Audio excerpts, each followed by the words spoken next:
Il y a des schémas que tu répètes qui sont pas les tiens. Il y a des comportements alimentaires que tu répètes sans même t'en rendre compte et qui ne t'appartiennent pas. Le problème, c'est qu'ils ont une influence sur toi, sur ton identité et surtout sur ton poids. Aujourd'hui, je vais rentrer dans un sujet que peu de personnes parlent parce que très peu de personnes en ont conscience. L'héritage. L'héritage du comportement alimentaire. Les choses qui t'ont été transmises par tes parents, tes grands-parents, ton environnement familial, ton éducation, toutes ces choses qui ne t'appartiennent pas forcément, mais qui aujourd'hui sont ancrées dans ton identité et ont une influence sur ton comportement alimentaire, sur ton poids. Bienvenue dans ce nouvel épisode de podcast.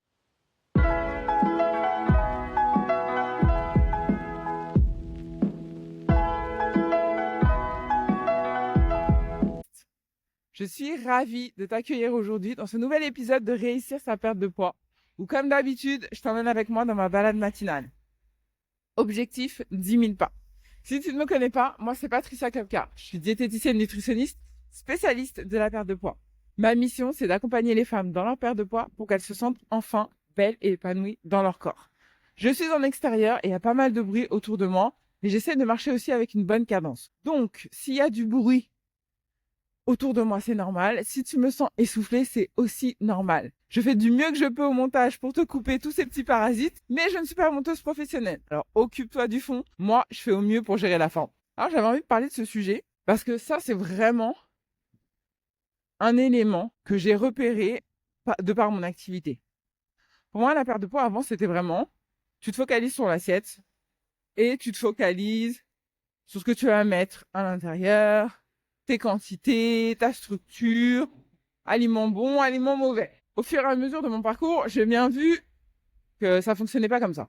Il y a certaines vérités, mais il y a surtout beaucoup d'éléments qu'on néglige et qu'on ne prend pas en compte. En fait, on fonctionne, quand je dis on, c'est les professionnels de santé autour de la perte de poids, ce qu'on nous apprend, c'est qu'on fonctionne vraiment de manière mathématique. Un chat est un chat. 1 plus 1 égale 2. Point barre.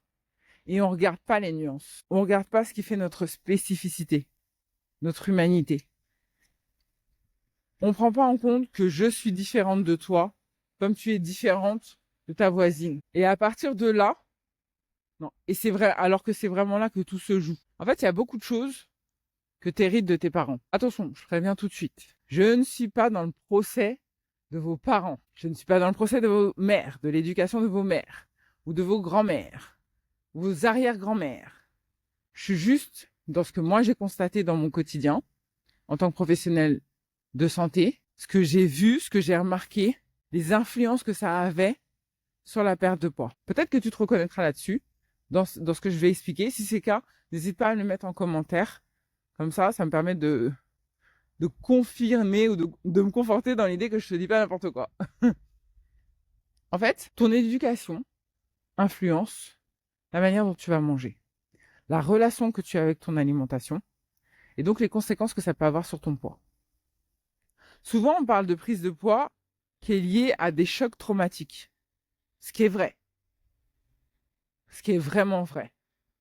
Je te parle souvent, et encore une fois, tu me dis si je me trompe, mais je te parle dans le profil de femmes qui sont plutôt en obésité sévère, voire en obésité morbide. Très souvent, il y a un trauma derrière. Peu importe la forme du trauma. Mais souvent, il y a un élément déclencheur qui fait que ça a basculé. Le comportement a basculé. Ok? Là, je ne vais pas parler de ça, mais si ça t'intéresse que je développe un peu le sujet, je peux échanger là-dessus, tu me le dis en commentaire. Les schémas familiaux, c'est ce que tu répètes. Je vais te donner un exemple. Moi, j'ai grandi dans une famille afro-antillaise. Donc, mon papa est africain, ma mère est antillaise. Donc, j'ai vraiment grandi dans la culture de la bonne bouffe. Vraiment ça. C'est ma mère qui cuisinait et très bonne cuisinière. Ma mère est très bonne cuisinière. Et son langage de l'amour, c'est la cuisine. C'est faire. C'est faire pour toi. C'est son langage de l'amour. Tu vas bien manger. Je vais te mettre bien. Je vais en faire un bon gâteau. C'est son langage de l'amour. Donc moi, chez moi, j'ai toujours grandi avec la panière de salé et la panière de sucré. Donc la panière avec les gâteaux à ras-bord de sucré et la panière avec les chips, les crackers et tout ça de salé. J'ai grandi avec ça. Quand j'ai eu mon appartement et que je me suis installée, j'ai reproduit exactement la même chose. Donc j'avais ma panière de sucré chez moi et ma panière de salé. Mon conjoint, qui lui n'a pas du tout grandi dans ce contexte, a été choqué. Il me dit, mais c'est quoi ça? Je dis, mais c'est la panière de salé et la panière de sucré. Il me dit, mais pourquoi faire? Bah, je sais pas, c'est comme ça a toujours été comme ça. Et en fait, c'est à ce moment-là où je me suis rendu compte que je répétais un schéma automatique, sans même me poser la question, sans même me demander si réellement j'en avais besoin.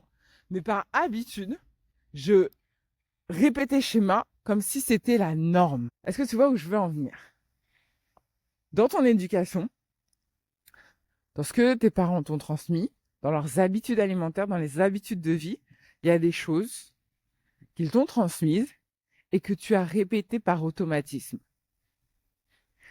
Et si ces habitudes, ces schémas, ces automatismes sont en lien avec la nourriture, forcément, ça a influencé tes habitudes alimentaires, ton comportement alimentaire. Si ta mère, à chaque fois que ça n'allait pas, elle allait se réfugier dans le chocolat, ou elle allait se réfugier dans un verre de lait, elle allait se réfugier dans un gâteau, dans un bon plat bien copieux, il y a de fortes chances que tu aies répété aussi ces schémas.